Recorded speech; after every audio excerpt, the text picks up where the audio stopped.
আমি ফারজানা হক, আমি basically fashion designer এবং এন্টারপ্রেনিউর। আমার এখানে এসে খুবই ভালো লাগছে, যেখানে খুব ভালো ক্রাউড এবং এত এত ডিজাইনার একসাথে আছে, দেন বিভিন্ন বিভিন্ন মানে মডেলরা সবাই একসাথে, খুব খুব ভালো লাগছে, খুব ভালো। অ্যাকচুয়ালি হলো আমার ইউনিভার্সিটির সিনিয়র আপু বাই শৌমিন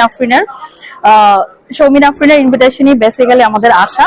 আর আমি আপুর ম্যাক্সিমাম শোতেই আমি অ্যাটেন্ড করি আর কি। জায়েদ খানকে কেমন লাগে? জায়েদ খানকে হ্যাঁ ভালোই লাগে। উনি কিন্তু বেসিক্যালি হলাম যে উনি কিন্তু আমার হোম টাউনের আর ওনার সেম হোম টাউন পিরোজপুরের। ভালো, সবাই সবার যে যার জায়গা থেকে ভালো কাজে। ফিউচারে বলতে আমি বেসিক্যালি যেমন ফ্যাশন ডিজাইনার, সো আমার ইচ্ছা হলো যে আমি আমাদের বাংলাদেশকে প্রমোট করতে চাই। লাইক আমাদের যেই ডিজাইন মানে দেশীয় ডিজাইনিং যে কালচার ব্যাপারটা আছে, সেটাকে আমি চাই যে বাংলাদেশে সবাই মোটামুটি ইউজ টু হোক ব্যাপারগুলোতে। বিকজ আমরা এখনো ফ্যাশন ডিজাইনিং সেক্টরে সবাই এত পপুলারিটি না।